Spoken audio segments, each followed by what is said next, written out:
Hai teman, kembali lagi bertemu dengan saya yang akan membacakan novel yang berjudul Terpaksa Menikahi Pak Ustadz. Udah episode 90 nih. Mimin ucapkan terima kasih bagi yang setia menonton. Mimin sangat berterima kasih berkat kalian. Channel Mimin ini bisa berkembang dan Mimin semangat upload berkat teman-teman semua. Mimin ucapkan terima kasih. Baiklah, langsung saja kita mulai. Bab 90. Kenapa muka lu kusut gitu? Nggak dikasih jatah lo sama Pak Us. Celetuk Nurma.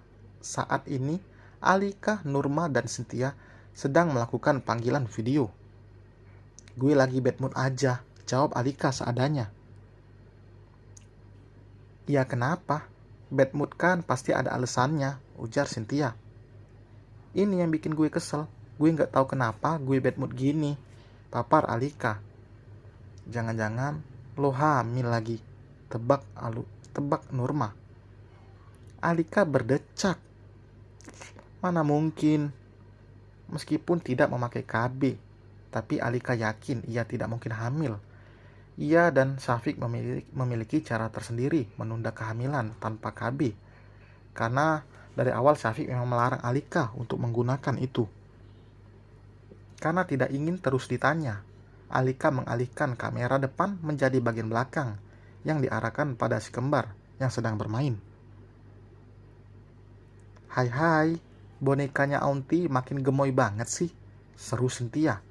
Gemas melihat Safa menatap ke arah kamera dengan matanya yang bulat. Udah mulai mirip emaknya nih, tutur Nurma. Ya harus dong, masa gue yang hamil, gue yang melahirkan, mukanya malah mirip bapaknya. Kan ngeselin. Alika tetap kekeh. Ia tidak akan terima jika si kembar mirip dengan ayahnya. Karena memang mereka mirip saat baru lahir saja. Semakin besar wajah mereka, semakin mirip seperti Alika saat kecil. Enggak apa-apa kali, kan bikinnya juga berdua. Cynthia menyaut lalu tertawa keras. Bocil, lo jangan ngomongnya begituan, belum cukup umur. Alika berkata lalu menaruh ponselnya sebentar untuk mengembalikan Hana ke posisinya. Karena tubuh anaknya itu merosot. Ia begitu aktif bergerak-gerak. Kenapa gelap? Tanya Nurma. Bentar. Alika mengambil kembali posisinya. Kini ia beralih posisi dengan berbaring agar semua wajah berada di ponsel. Gue tuh udah cukup umur, bahkan lebih berpengalaman dari lo. Cynthia melanjutkan obrolan tadi. Iya, tapi lo kan belum nikah. Kawin mah sering. Lo, gak usah ngomongin hal kayak gitu. Ada bocil tahu. Pendengarannya ternodai gara-gara kalian. Nurma melerai. Alika beralih pada anak-anaknya yang mencium satu-satu. Maafin Umi ya nak, soalnya mereka mancing-mancing, tutur Alika. Enak aja mereka. Si not kali. Gue mah enggak, protes Nurma. Suara mengemaskan Hana mengalihkan pembicaraan mereka. Bayi itu kini berbaring miring lalu mencoba meraih wajah sang ibu. Alika langsung mendekatkan wajahnya dan mendapatkan tepukan pelan dari tangan kecil itu. Hana gemoy banget sih. Hana di sini aja ya sama kakak, seru Cynthia.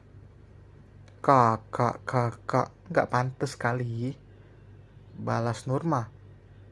Masya Allah, anak Umi tambah pinter ya. Alika berbicara pada Hana, membuat bayi itu tersenyum, menampakkan lesung pipinya. Sedangkan Safa sibuk bermain dengan tangannya sendiri dan sesekali menghisapnya. Tingkah menggemaskan mereka yang membuat Syafiq selalu buru-buru ingin pulang. Bahkan rasa lelahnya setelah bekerja seolah menguap saat bertemu dengan si kembar. Kehadiran anak adalah salah satu yang melengkapi sebuah rumah tangga. Setiap pasangan suami istri pasti mendambakan hadirnya buah hati. Alika dan Syafiq bersyukur karena diberikan begitu cepat keturunan. Sedangkan di luar sana masih banyak yang mendambakan kehadiran malaikat kecil meskipun sudah bertahun-tahun menikah. Gue culik aja kali ya nih bocil. Gemes banget. Celetuk Cynthia. Mending lo cepetan nikah biar bisa punya anak. Kalau anak lo cowok nanti dijodohin deh sama anak gue. Keke Alika. Zaman Siti Nurbaya kali jodoh-jodohan. Timpal Nurma. Lucu tahu kalau di antara kita ada yang besanan. Nurma menggelengkan kepalanya. Pikiran lo kejauhan, Li. Anak lo aja masih belum masuk TK. Meskipun mereka terkadang bicara tanpa rem, tapi Alika masih tahu batasan. Ia tidak pernah menceritakan masalah rumah tangganya pada kedua temannya. Meski mereka hanya tahu jika Alika selalu bahagia, padahal kenyataannya tidak juga. Wajar jika dalam rumah tangga ada perdebatan kecil dan Alika yang selalu memulainya. Perbincangan mereka terus berlanjut sampai Safa menangis, karena udah waktunya memang mereka untuk tidur. Beruntung karena Hana masih anteng, Bibi Wiwi sedang memasak. Jika keduanya rewel, Bibi Wiwi akan kerepotan, apalagi masakannya belum selesai. Alika langsung memutuskan sambungan telepon. Ia meraih botol susu dan memberikannya pada Hana. Sembari ia menyusui Safa. Beginilah setiap hari jika tidak ada yang membantunya. Tapi Alika sudah mengatakan pada Syafiq jika dirinya ingin belajar untuk mengasuh anaknya sendiri tanpa bantuan orang lain. Ingin merasakan rasa yang sempurna sebagai seorang ibu. Mengurus anak-anaknya sendiri tanpa bantuan orang lain, kecuali Syafiq tentunya. Mbak, ada yang mau dimasak lagi nggak? Tanya Bi Wiwi. Nggak ada, Bi. Biar nanti kalau kurang aku masak sendiri aja. Bibi agak lama temenin aku di sini, nggak apa-apa. Mas Syafiq pulangnya agak telat soalnya. Iya mbak, kalau gitu Bibi lanjut dulu, beresin dapur ya. Iya Bi. Setelah Bibi beranjak ke dapur, Alika langsung terlelap karena mengantuk. Tangannya masih memegang botol susu karena Hana masih belum terpejam.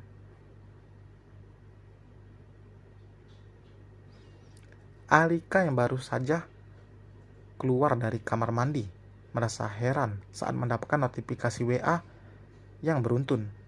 Sebelum membukanya, ia lebih baik dibaju terlebih dahulu karena harus kembali menjaga si kamar yang baru beberapa menit lalu terbangun dan kini sedang bersama Bi Wiwi. Wanita itu langsung duduk di meja rias. Meskipun dulunya malas merawat, tapi semenjak menikah, Alika begitu menjaga dan merawat wajah serta tubuhnya. Bagaimanapun, ia harus bisa menyenangkan hati suaminya dengan fisiknya juga. Karena lelaki normal akan tetap memandang fisik. Bohong kalau tidak.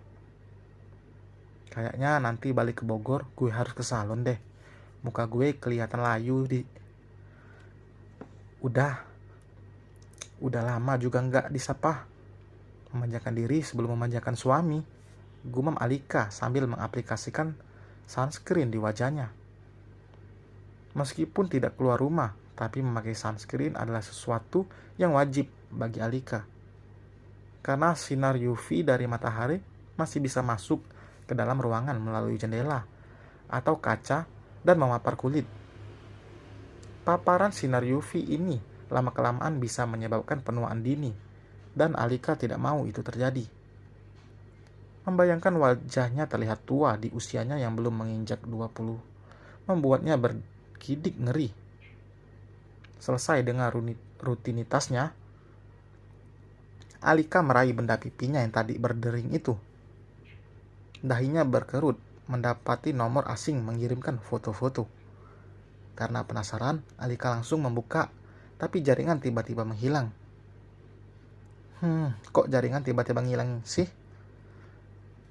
Gerutu Alika. Ia mencoba menyambungkan ke jaringan wifi, tapi tidak bisa karena saat itu ia menolak saat Aluna akan memberitahu sandinya. Alika keluar dan menemui Bi Wiwi. Bi, jaringan internet Bibi bagus nggak? Tanya Alika. Bentar, Bibi lihat. Bi Wiwi merogoh ponselnya. Bagus kok mbak. Memang mbak pakai kartu apa? Tanya Bi Wiwi. Kartu simpan. Bibi apa? Kalau Bibi pakai kartu Indohoy.